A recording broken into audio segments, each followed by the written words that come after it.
नमस्कार दोस्तों, मैं अजय कुमार एक बार फिर से आप सभी का हार्दिक स्वागत करता हूं। दोस्तों, प्राचीन इतिहास जानने के संसाधनों के अंतर्गत हम लोगों ने कुछ महत्वपूर्ण टॉपिकों को अपने पिछले वीडियो में देखा। जैसे प्राचीन इतिहास जानने के संसाधनों की अगर हम बात करते हैं तो इसको मुख्यतः दो भागों में विभाजित किया जाता है। इसका एक भाग है पुरातात्विक संसाधन, जबकि इसका दूसरा भाग है साहित्यिक संसाधन। और पुरातात्विक संसाधनों के अंतर्गत हम लोगों ने अपने पिछले कुछ वीडियो में कुछ इम्पोर्टेंट चैप्टरों को पढ़ा। जैसे अगर हम बात करते हैं तो सबसे पहले हम लोगों ने भारत में मुद्रा व्यवस्था को देखा, या भारत में जो सिक्के थे वो कब किन किन समय में जो है कौन कौन से सिक्के ढाले गए, इसकी निर्माण प्रक्रिया क्या थी, इस संबंध में हम लोगों ने अच्छे से जानकारी प्राप्त की। फिर उसके बाद हम लोगों ने इसी भारतीय इतिहास जानने के संसाधनों के अंतर्गत पुरातात्विक संसाधनों की अगर हम बात करते हैं तो उसमें एक महत्वपूर्ण टॉपिक अभिलेख और उस संबंध में भी अच्छे से जानकारी ली। इसके साथ ही साथ अगर हम देखते हैं तो इसमें हम लोगों ने तीसरा इम्पोर्टेंट चैप्टर पढ़ा, भारत में मूर्तिकला और उसका विकास क्रम। और कौन-कौन सी मूर्तिकलाएँ जो है भारत में आई, गांधार कला शैली क्या थी, मथुरा कला शैली क्या थी, या अमरावती कला शैली क्या थी। तो इन सभी के संबंध में हम लोगों ने अपने पिछले वीडियो में अच्छे से जानकारी प्राप्त की है। उसी क्रम में आज हम लोग जो है एक नया चैप्टर पढ़ेंगे जो पुरातात्विक संसाधनों के अंतर्गत शामिल एक महत्वपूर्ण चैप्टर है, और उस चैप्टर का नाम है भारत में मृदभांड कला।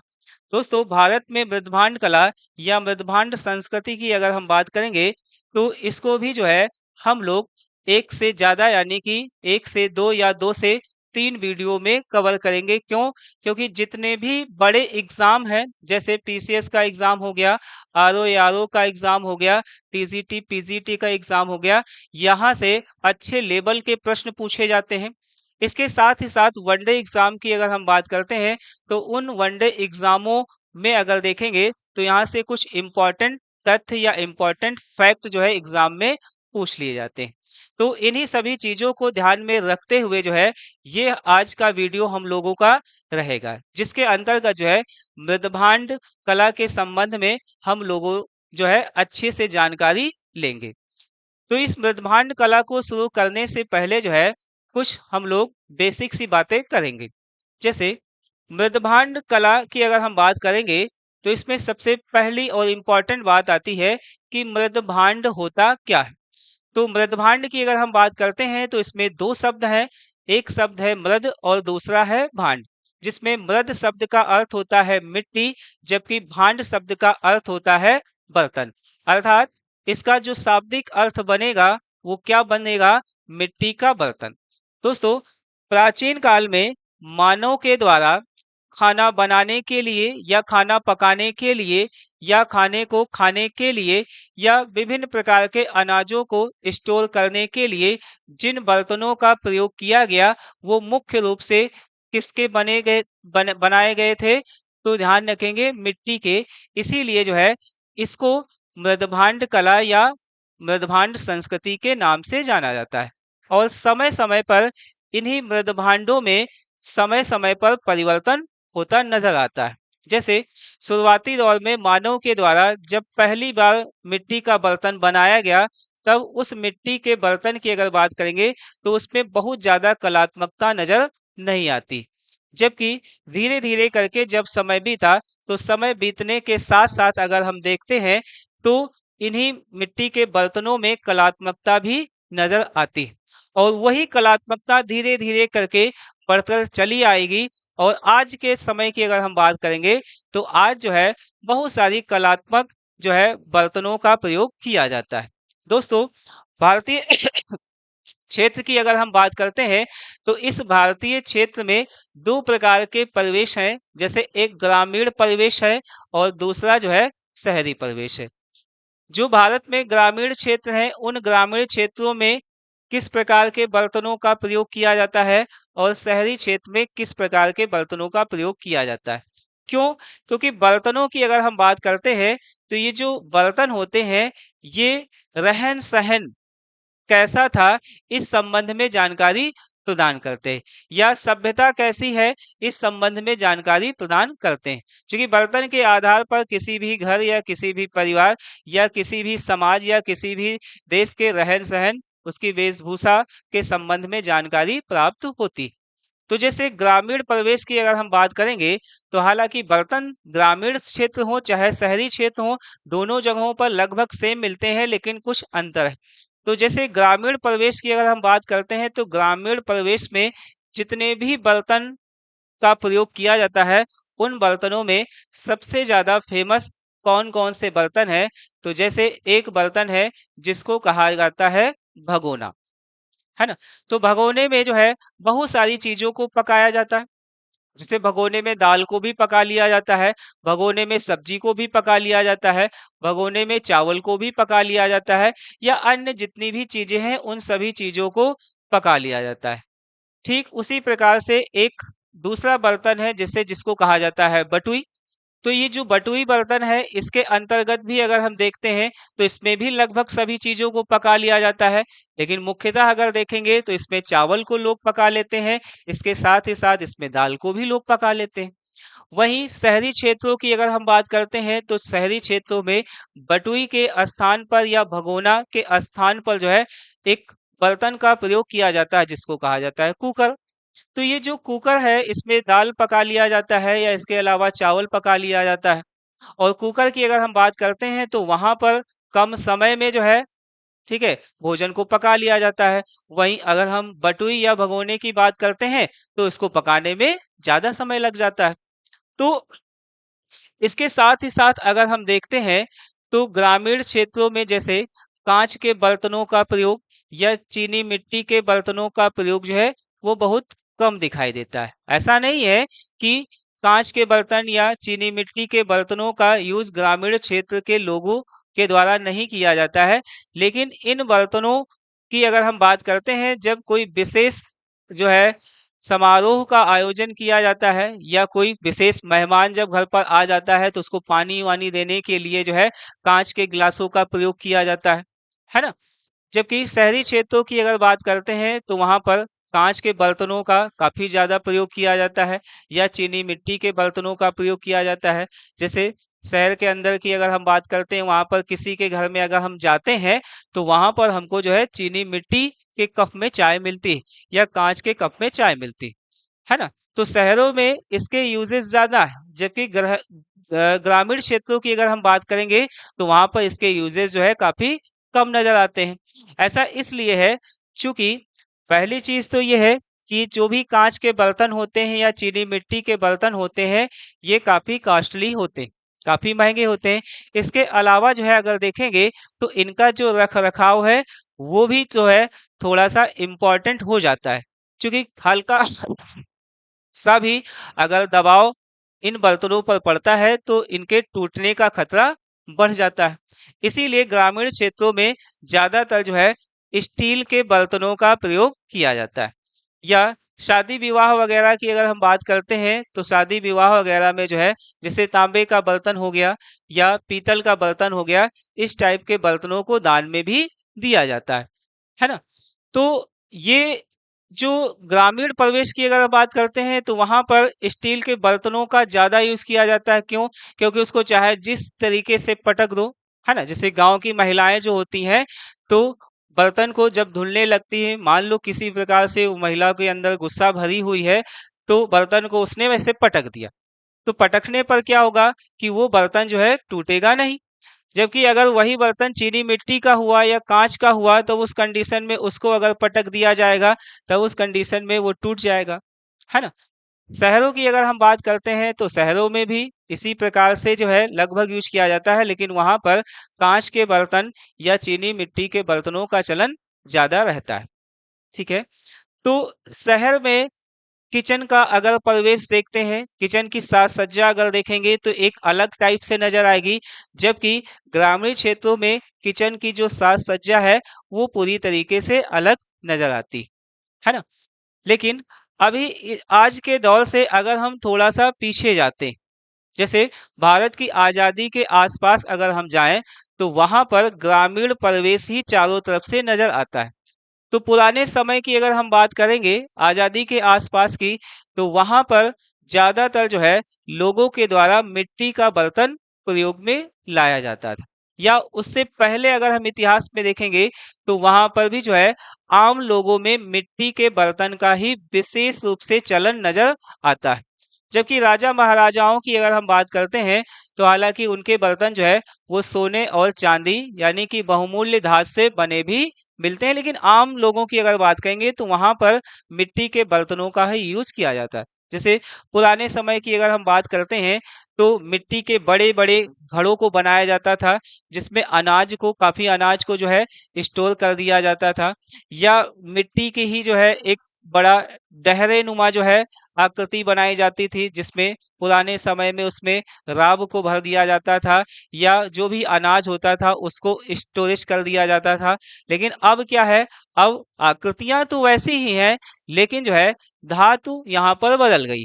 यानी कि पहले मिट्टी का यही सारी चीजें बनाई जाती थी, लेकिन अब जैसे लोहे का हो गया, स्टील का हो गया, तो इन सभी चीजों की ये बनाई जाती। तो ये जो मृदभांड है यानी कि जो बर्तन होते हैं, ये किसी भी सभ्यता के विकास क्रम को दर्शाते हैं। ठीक है, सभ्यता के रहन सहन को दर्शाते हैं। ठीक है, इसके साथ ही साथ जो है उसकी सामाजिक स्थिति समाज में, ठीक है, प्रचलन कैसे किस प्रकार से था, तो ये सभी बातें जो है इस मृदभांडों से प्राप्त हो जाती हैं। तो दोस्तों, आइए शुरू करते हैं मृदभांड कला। तो मृदभांड कला की अगर हम बात करेंगे तो इसमें जो है सबसे पहली चीज कि मृद भांड कला, या इसी को हम बोलेंगे मृद भांड संस्कृति।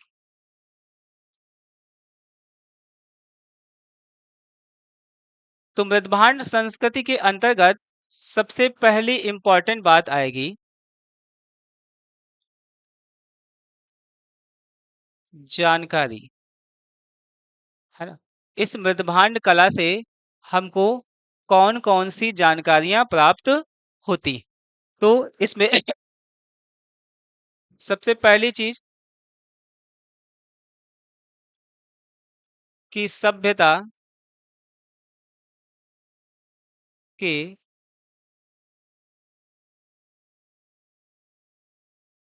विकास के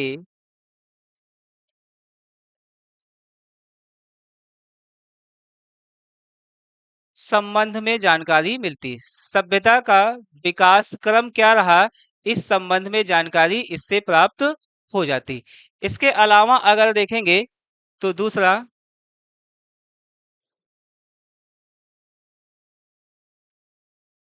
लोगों का रहन सहन कैसा था, है ना, लोग किस प्रकार से रहते थे, तो ये जानकारी भी इस मृदभांड से मिल जाती है। इसके अलावा जो है तीसरा,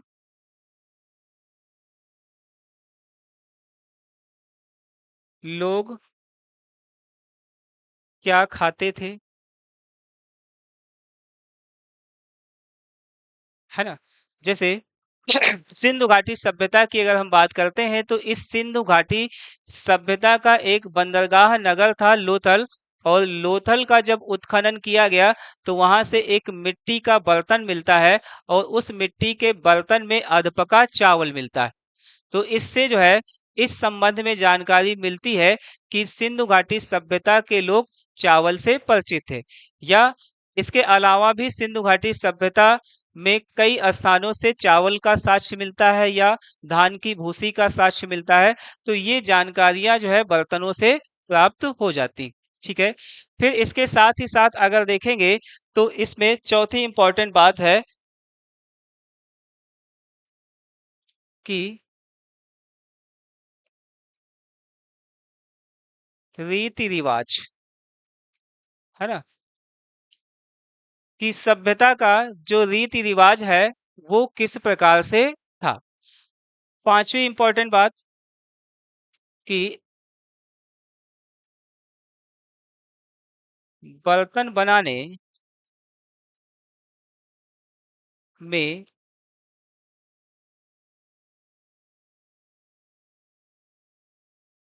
किसका प्रयोग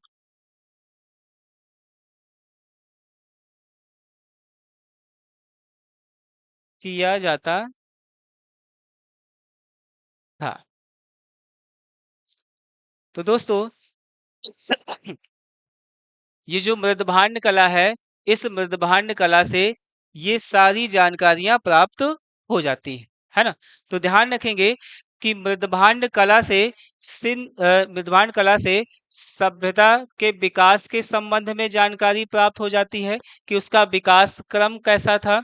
इसके अलावा जो है, लोगों का रहन सहन कैसा था, इस संबंध में जानकारी मिल जाती है। फिर लोग क्या खाते थे, क्या पीते थे, इस संबंध में जानकारी मिलती है। और फिर इसके बाद इसके रीति रिवाज के संबंध में जानकारी मिलती है। और बर्तन बनाने के लिए जो है, किस चीज का प्रयोग किया जाता था, यानी कि किन किन चीजों का प्रयोग किया जाता था, इस संबंध में भी जानकारी प्राप्त हो जाती। फिर उसके बाद दूसरी इसमें इंपॉर्टेंट बात आएगी कि मृदभांड कला के संबंध में जानकारी। ठीक है, जानकारी कैसे प्राप्त हुई? तो जानकारी की अगर हम बात करेंगे तो इसमें ध्यान रखेंगे, एक नाम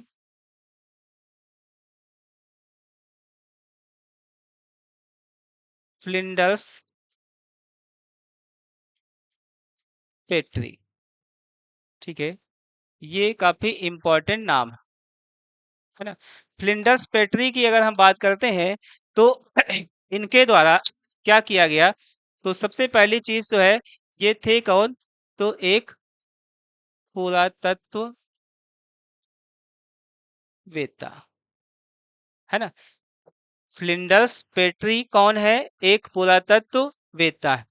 और इन्होंने किया क्या?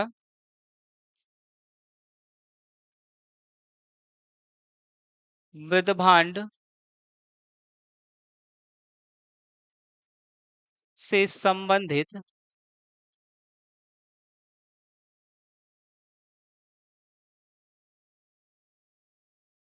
सभी कालक्रमों का विस्तृत अध्ययन, है ना?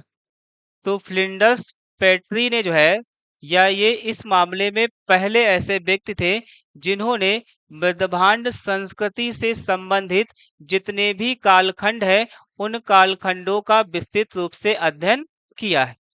फिर उसके बाद जो है, इनके द्वारा ये जो अध्ययन किया गया है, उसी के निष्कर्ष के आधार पर, यानी कि निष्कर्ष के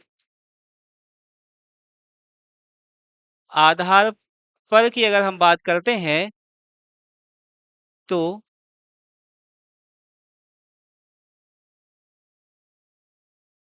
मृदभांडों को पुरातत्व की वर्णमाला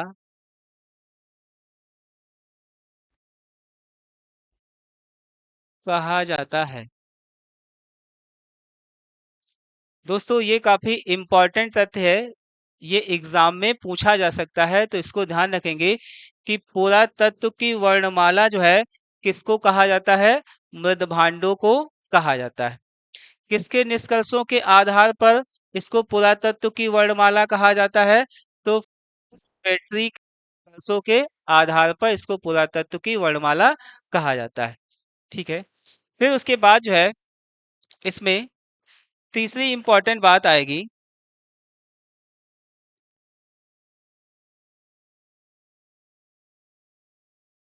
सबसे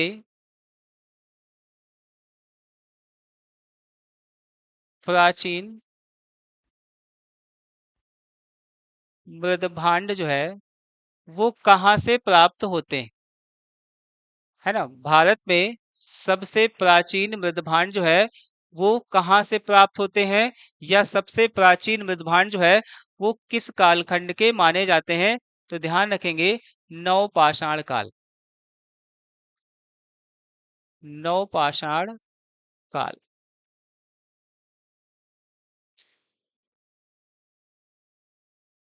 जैसे हम लोगों ने अपने सबसे पहले वीडियो में जाना था कि भारतीय इतिहास को मुख्यतः तीन भागों में विभाजित किया जाता है। इसका जो पहला पार्ट था वो था प्राक ऐतिहासिक काल या पाषाण काल। और यही जो प्राक ऐतिहासिक काल या पाषाण काल है, इसको मुख्यतः तीन भागों में विभाजित किया जाता है। इसका एक भाग है पूरा पाषाण काल, और दूसरा भाग है मध्य पाषाण काल, जबकि इसका तीसरा भाग है नवपाषाण काल। दोस्तों, पाषाण काल की अगर बात करेंगे तो जिसमें जो नवपाषाण काल है, यहाँ पर मानवों के द्वारा जो है कुछ क्रांतिक परिवर्तन किए गए। जैसे नवपाषाण काल के दौरान ही मनुष्य के द्वारा सबसे पहले जो है खेती का कार्य इस प्रारंभ किया गया, या इसी नवपाषाण काल के दौरान जो है मनुष्य के द्वारा सबसे पहले आग का प्रयोग किया गया, या इसी नवपाषाण काल के दौरान जो है मनुष्य के द्वारा पहिए का आविष्कार किया गया, या चाक का आविष्कार किया गया, और उसी चाक से जो है मिट्टी का बर्तन जो है बनाने की कला आ जाएगी।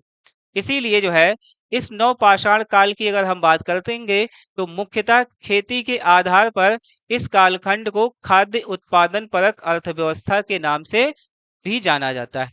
तो ये जो नवपाषाण काल है, इस नवपाषाण काल की अगर बात करेंगे तो यहाँ पर जो है मुख्यतः दो बस्तियां प्राप्त होती इस कालखंड की। एक बस्ती का नाम है लहुरा देव, और दूसरी बस्ती का नाम है चौपानी मांडो, है ना। ये जो लहुरा देव बस्ती है ये कहाँ पर पड़ेगी? तो याद रखेंगे, उत्तर प्रदेश में। इसके अलावा चौपानी मांडो ये जो बस्ती है ये कहाँ पर पड़ेगी? तो ये भी उत्तर प्रदेश में, है ना। तो अगर देखेंगे तो नवपाषाण काल की दो बस्तियां, एक लहुरा देव उत्तर प्रदेश और दूसरा चौपानी मांडो उत्तर प्रदेश, यहाँ से जो है मानव के द्वारा मिट्टी के बर्तन को बनाने का साक्ष्य प्राप्त हो जाता है ना। या इसको ऐसे भी हम कह सकते हैं कि लहुरा देव और चौपानी मांडो, इन दोनों स्थानों से मनुष्य के सबसे प्राचीन मृदभांडों के संबंध में जानकारी प्राप्त होती। दोस्तों, लहुरा देव की अगर हम बात करेंगे तो ये इंपॉर्टेंट बन जाता है। यहाँ से ध्यान रखेंगे कि कृषि का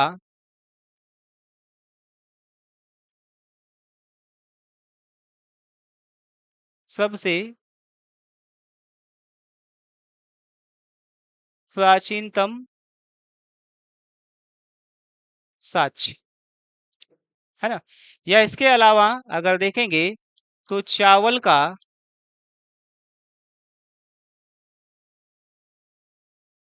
सबसे प्राचीनतम साक्ष्य लहुरा देव से प्राप्त होता है ना। तो खेती का सबसे पुराना प्रमाण लहुरा देव, या जैसे खेती का अगर हम पुराने प्रमाणों की बात करेंगे तो मेहरगढ़ से भी मिल जाता है। इसके साथ ही साथ जो है स्पेशली अगर हम देखेंगे तो चावल का सबसे पुराना साक्ष्य जो है वो कहाँ से प्राप्त होता है? लहुरा देव से प्राप्त होता है। इसके अलावा चौपानी मांडो की अगर हम बात करते हैं तो चौपानी मांडो से, ठीक है, ध्यान रखेंगे, मधुमक्खी के छत्ते जैसी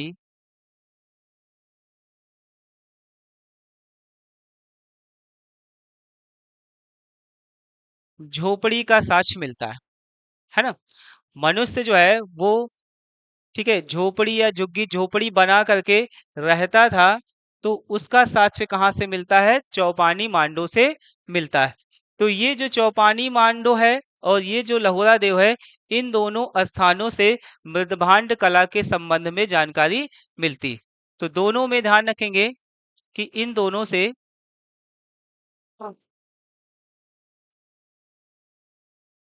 सबसे प्राचीन मृदभांड का साक्ष्य प्राप्त होता है। ये भी काफी इम्पोर्टेंट है ना। फिर इसके साथ ही साथ अगर देखेंगे तो इसमें एक चीज और ध्यान रखेंगे कि मनुष्य द्वारा सबसे पहला रासायनिक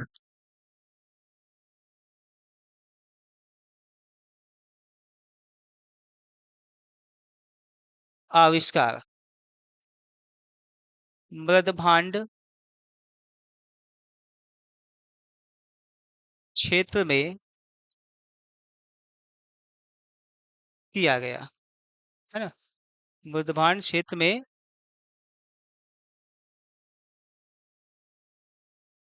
किया गया है ना। तो सबसे पहली बार जो है रासायन का प्रयोग जो है वो मनुष्य के द्वारा मिट्टी के बर्तन बनाने में किया गया है ना। फिर आगे बढ़ते हैं। तो मृदभांड की जितनी भी शैलियां हैं या कला शैलियां हैं या जितनी भी मृदभांड संस्कृतियां हैं उसमें सबसे पहले नंबर पर आएगी गैरिक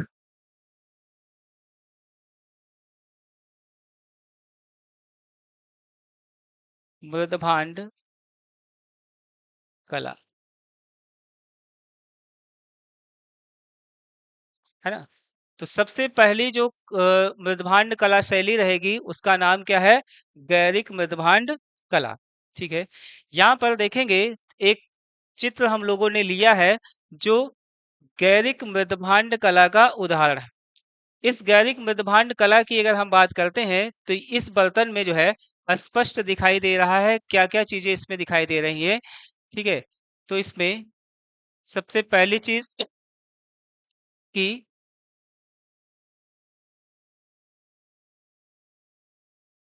इस पर गहरे लाल रंग का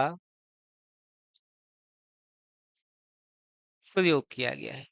सबसे पहली बात है ना, गैरिक या गेरुए रंग का जो मृदभांड है इस पर किस रंग का प्रयोग किया गया है, तो गहरे लाल रंग का प्रयोग किया गया है।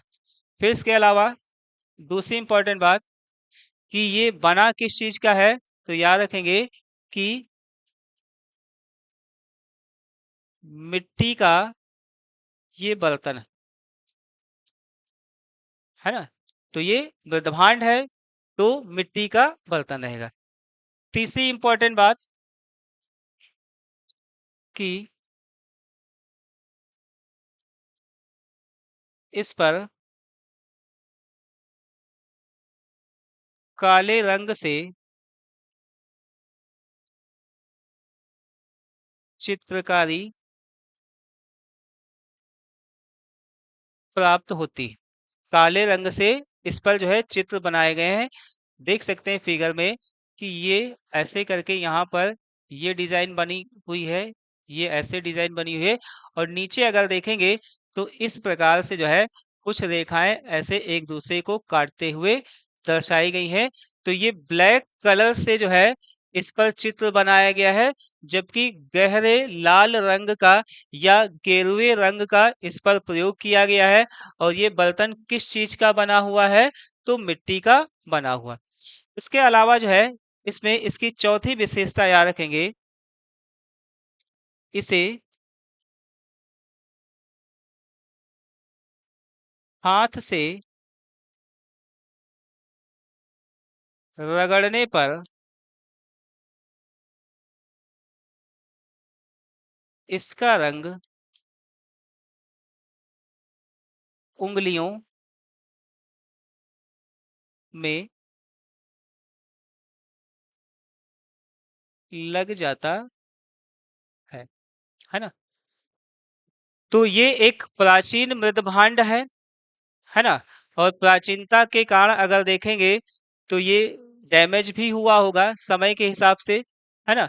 और इस पर जो भी रसायन का प्रयोग किया गया है या जो भी कलर का इस पर प्रयोग किया गया है तो वो काफी निम्न क्वालिटी का कलर होगा। इसीलिए जो है इस बर्तन को जब हम लोग हाथ से पकड़ेंगे तो इसका रंग जो है वो हमारी उंगलियों पर आ जाएगा। तो ये गेरुए रंग का जो मृदभांड है इसकी कुछ विशेषताएं हैं, इसको ध्यान रखेंगे, है ना। फिर उसके बाद जो है इसमें सबसे इम्पोर्टेंट बात सबसे पहले आएगी कि खोज, है ना। ये जो मृदभांड है इसकी खोज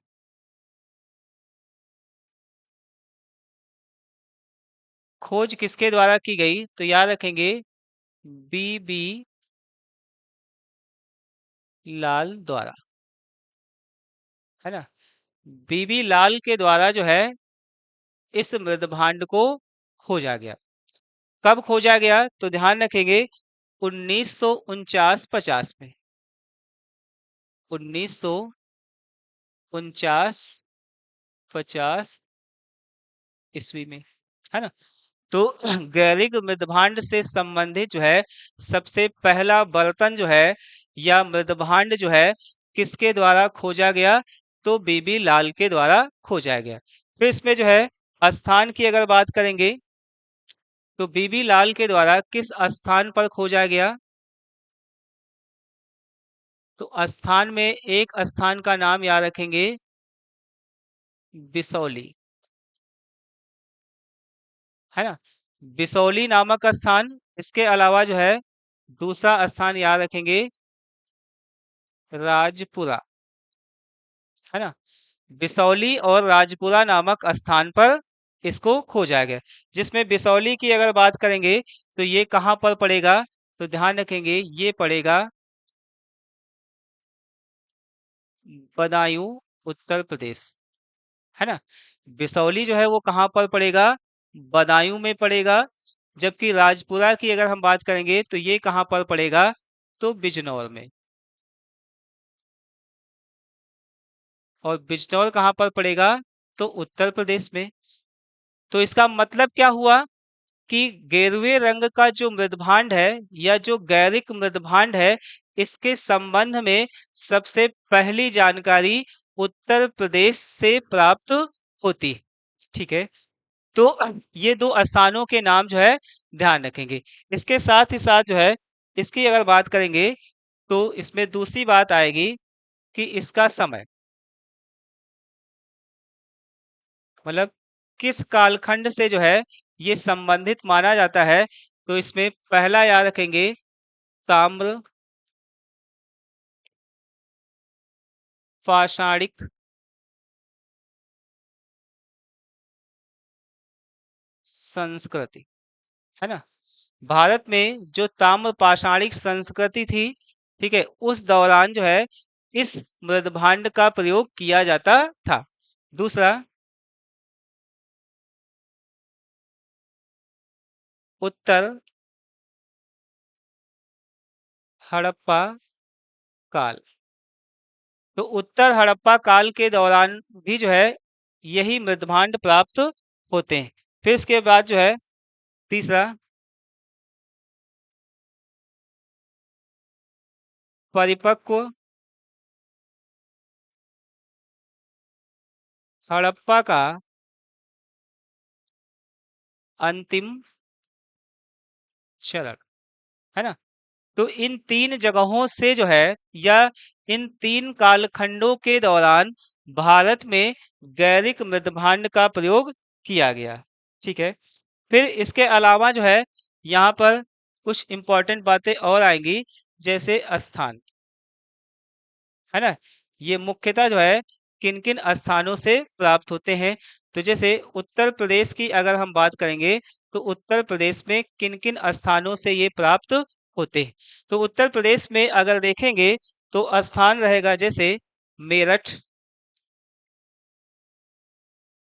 मेरठ के अलावा जैसे सहारनपुर।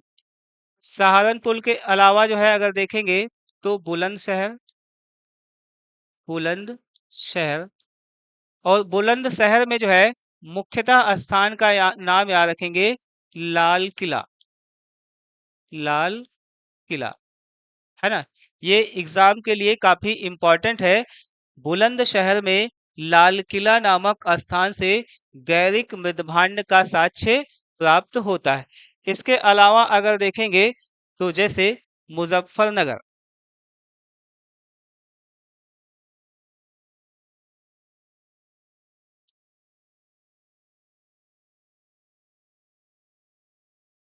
जैसे मेरठ, फिर सहारनपुर, है ना। मुजफ्फरनगर, है ना। तो उत्तर प्रदेश में मुख्य मुख्य तौर पर अगर देखेंगे तो ये इतने स्थान याद रखेंगे। इसके अलावा उत्तर प्रदेश में जैसे हमने बताया बदायूं और बिजनौर जिला, यहाँ से भी इसका साक्ष्य मिलता है। फिर इसके अलावा अगर देखेंगे तो राजस्थान, ठीक है। दूसरे नंबर पर आएंगे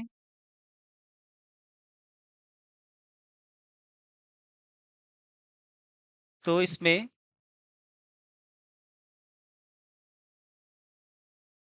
राजस्थान, है ना। तो राजस्थान में अगर देखेंगे तो मुख्यतः इसमें दो स्थानों के नाम आएंगे। कौन कौन से? एक आएगा नोह और दूसरा आएगा जोधपुरा, है ना। जिसमें जोधपुरा जो है थोड़ा सा इंपॉर्टेंट है, इसको ध्यान रखेंगे कि जोधपुरा जो है वो जोधपुर में नहीं है। जोधपुरा कहाँ पर पड़ता है? जयपुर में, है ना। तो जोधपुरा जयपुर का एक स्थान है और उसके साथ ही साथ राजस्थान में नोह नामक स्थान से गैरिक मृदभांड का साक्ष्य मिलता है। इसके अलावा जो है हरियाणा। हरियाणा की अगर बात करेंगे तो जैसे मीताथल, हरियाणा में मीताथल, है ना। तो ये जो गैरिक मृदभांड है, इस गैरिक मृदभांड के संबंध में इतनी इंपॉर्टेंट बातें ध्यान रखेंगे। एक बार थोड़ा सा फिर से रिकॉल कर लेते हैं। गैरिक मृदभांड की अगर हम बात करते हैं तो इसका सबसे पहले उत्खनन या इसकी खोज जो है किसके द्वारा की गई? तो बीबी लाल के द्वारा की गई। और बीबी लाल ने जो है इसकी खोज कब की? तो 1949-50 ईस्वी में की। इसके साथ ही साथ जो है किस स्थान पर की? तो एक स्थान का नाम है बिसौली। बिसौली कहाँ पर पड़ता है? तो बदायूं उत्तर प्रदेश में। इसके अलावा दूसरा स्थान है राजपुरा और राजपुरा पड़ता है बिजनौर उत्तर प्रदेश में। तो बिसौली और राजपुरा से जो है बीबी लाल द्वारा गैरिक मृदभांड को सबसे पहले खोजा गया। फिर उसके बाद जो है ये किस कालखंड से संबंधित है? तो भारत में जो ताम्र पाषाणिक संस्कृति थी, यानी कि तांबा और पत्थर का प्रयोग करने वाले मानव या दोनों एक साथ प्रयोग करने वाले मानव। फिर उसके बाद जो है उत्तर हड़प्पा काल, और उत्तर हड़प्पा काल के अलावा देखेंगे तो परिपक्व हड़प्पा काल का जो अंतिम चरण है, ये मुख्यतः जो है गैरिक मृदभांड कला से संबंधित है। फिर इसके अलावा अगर स्थानों की बात करेंगे तो जैसे उत्तर प्रदेश में मेरठ से ये प्राप्त होता है। मेरठ के अलावा सहारनपुर से प्राप्त होता है। सहारनपुर के अलावा बुलंदशहर में मुख्यतः लाल किला। इसके अलावा जो है मुजफ्फरनगर से प्राप्त होता है। राजस्थान में दो स्थान मुख्य रूप से आएंगे, एक नोह है और दूसरा है जोधपुरा। और जोधपुरा कहाँ पर पड़ता है? जयपुर में। हरियाणा की अगर बात करेंगे तो हरियाणा में मुख्यतः स्थान है मीताथल, है। इसके अलावा जो है यहाँ पर ये जो लाल किला है, इस लाल किले को इम्पोर्टेंट रूप से जानेंगे कि गैरिक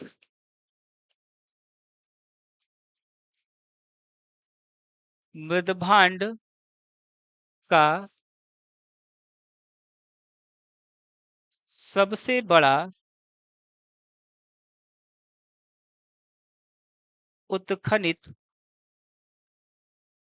क्षेत्र है ना। तो गैरिक मृदभांड कला का सबसे बड़ा उत्खनित क्षेत्र जो है वो कौन सा रहेगा? लाल किला। और लाल किला कहाँ पर पड़ेगा? बुलंदशहर में। ठीक।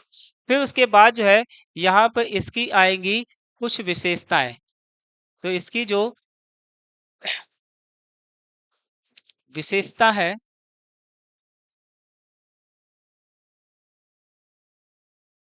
ठीक है, वो कौन कौन सी रहेंगी? वो यही रहेंगी, है ना, कि इस पर जो है गहरे लाल रंग का प्रयोग मिलता है। फिर उसके बाद जो है इसको चाक के द्वारा बनाया गया, मिट्टी का ये बना हुआ है। फिर इस पर जो है काले रंग से चित्रकारी का साक्ष्य प्राप्त हो जाता है। और फिर जो है निम्न क्वालिटी होने के कारण जो है इसको रगड़ने पर इसका रंग जो है वो हाथों में लग जाता है। ठीक है। तो दोस्तों, आज के वीडियो में हम लोग जो है केवल इतना ही पढ़ेंगे। इसके संबंध में आगे जानकारी के दौरान जो है, जैसे इसके बाद हम लोग पढ़ेंगे लाल और काले रंग के मृदभांड, या इसके अलावा स्पेशली लाल रंग के मृदभांड, या इसके अतिरिक्त अगर देखेंगे तो चित्रित धूसर मृदभांड, उनके संबंध में जानकारी लेंगे।